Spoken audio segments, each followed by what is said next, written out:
देवकी नंदन जी को कोई अधिकार नहीं है। वो भयभीत इससे हैं कि ये दलित, शोषित, पीड़ित, बैकवर्ड का आदमी, शेड्यूल कास्ट का आदमी जब ये रामकृष्ण को नहीं मानेगा तो फिर हमारी झूठी कथा कौन सुनेगा? जिस कथा में आडंबर पाखंड है उसको कौन सुनेगा? जिस कथा में छुआछूत है उसको कौन सुनेगा? जिस कथा में ऊंच नीच है, वर्ण व्यवस्था, उसको कौन सुनेगा? और जब नहीं सुनेगा तो दान नहीं आएगा, और दान नहीं आएगा तो इनके मोटे मोटे पेट नहीं होंगे, और दान नहीं आएगा तो जो 56 प्रकार का भोज है वो इनको खाने के लिए नहीं मिलेगा।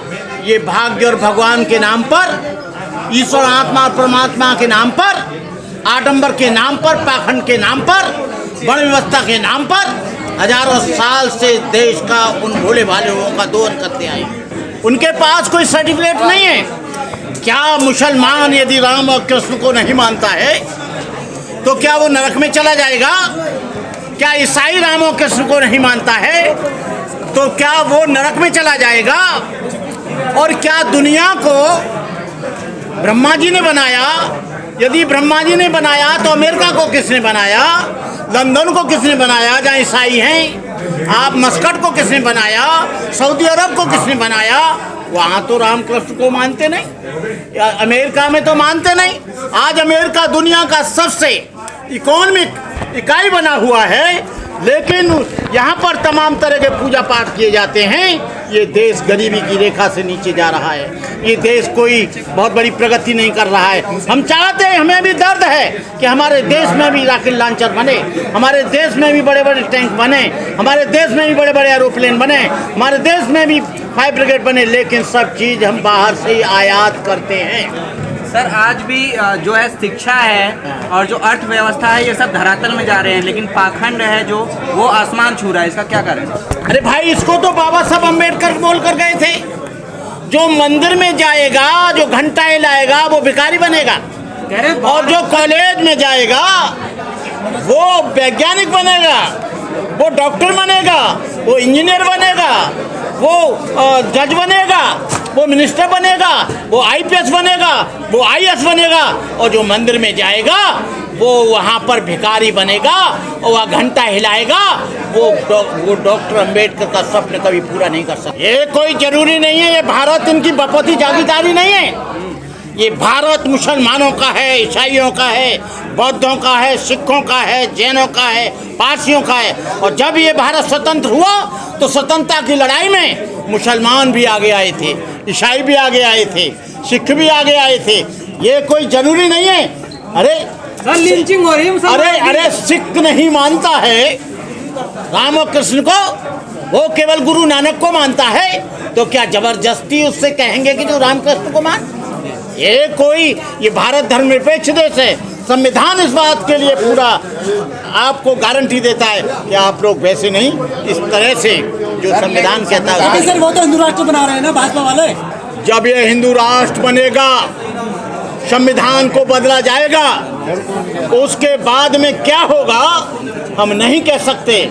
यहाँ की शांति भंग होगी, यहाँ पर तमाम तरह का आंदोलन शुरू होगा, यहाँ की रेलें रुक जाएंगी, यहाँ का तमाम अर्थव्यवस्था और सामाजिक व्यवस्था और राजनीतिक व्यवस्था ध्वस्त हो जाएगी। क्या बात कर रहे हैं आप? ये कोई नेपाल नहीं है। जो नेपाल था हिंदू राष्ट्र, वो तो धर्मनिरपेक्ष हो गया, एक छोटा सा कंट्री जिसकी आबादी 2-3 करोड़ है, और ये 150 करोड़ वाले देश को, जिसमें 25 करोड़ 30 करोड़ मुसलमान रहते हैं, 1 करोड़ से ज़्यादा यहाँ पर ईसाई रहते हैं, और 25 करोड़ से ज़्यादा यहाँ अम्बेडकरवादी रहते हैं, बैकवर्ड रहते हैं। अरे तुम कैसे बना दोगे? पुराने संविधान को आप लागू करोगे बड़ी व्यवस्था के आधार पर, तो एक बहुत बड़ा यहाँ पर हिस्सा शिक्षा से वंचित हो जाएगा, धन से वंचित। हिंदू राष्ट्र बनते ही सारी समस्याओं से समाधान मिल जाएगा। अरे हिंदू पहले भी थे और अभी भी हैं। हिंदू का मतलब है वर्ण व्यवस्था, हिंदू का मतलब है ऊंच नीच, हिंदू का मतलब है छुआछूत, हिंदू का मतलब है अस्पृश्यता, हिंदू का मतलब है भेदभाव, हिंदू का मतलब है कि एक आदमी ऊंचा और एक आदमी नीचा। वहाँ पर कोई समानता है ही नहीं। सर, 22 प्रतिज्ञा विवाद के बाद जिस प्रकार राजेंद्र पाल गौतम जी के ऊपर कार्रवाई की गई, उससे समाज जो है भयभीत है। क्या कहना चाहेंगे समाज? देखो, 22 प्रतिज्ञाएं हम बौद्धों के लिए जो अम्बेडकर लोग हैं, दुनिया के बौद्धों को नहीं मानता मैं। थाईलैंड के बौद्ध बाईस प्रतिज्ञा नहीं लेंगे, वो तो ऑलरेडी बुद्धिस्ट हैं। जापान के लोग, कोरिया के लोग, वियतनाम के लोग, कंबोडिया के लोग, इनको 22 प्रतिज्ञाओं से कोई लेना देना नहीं है, क्योंकि वो ट्रेडिशनल बुद्धिस्ट हैं। ये 22 प्रतिज्ञाएं केवल उनको है जो हिंदू धर्म में और हिंदू धर्म छोड़ रहे हैं, ये उनके लिए 22 प्रतिज्ञाएं। और 22 प्रतिज्ञाओं को मुझे ऐसा लग रहा है कहीं राजनीतिकरण न हो जाए। 22 प्रतिज्ञाओं का मुझे ऐसा लग रहा है कि लोग राजनीतिक रोटी न सेकने लगे। 22 प्रतिज्ञा का मुझे ऐसा लग रहा है कि बहुत से मैंने अपनी ज़िंदगी में आंदोलन देखे हैं, एक आंदोलन नहीं, 40 वर्ष में मैंने हज़ारों आंदोलन देखे हैं। तूफान की आए, आंधी की तरह आए, तूफान की तरह चले गए, ज्वार भाटा आया फिर बैठ गया। मैं ये आंदोलनों को बहुत नज़दीक से जानता हूँ, इन आंदोलनों को अभी देखता हूँ, अभी इंतजार करते हैं। होता क्या है कि ये लोग राजनीति करते हैं, लेकिन जिस धर्म का प्रचारक होता है उसको अलग कर देते हैं। कुछ चंद लोग उनके चमचे आते हैं और बैठ जाते हैं कुर्सी पर, देते हैं स्टेटमेंट। और जो लोग भीमयान की बात करते हैं, बौद्ध धर्म में 2 ही सेक्ट हैं, एक हीनयान और एक महायान। उसके बाद बाबा साहब ने कहा बुद्धयान। बाबा साहब डॉक्टर अम्बेडकर ने कोई भीमयान नहीं चलाया, बाबा साहब भीमयान की शरण नहीं गए, बाबा साहब ने भीमयान की शरण नहीं गए। बाबा साहब ने ये नहीं कहा कि मैं अम्बेडकर की शरण जा रहा हूँ।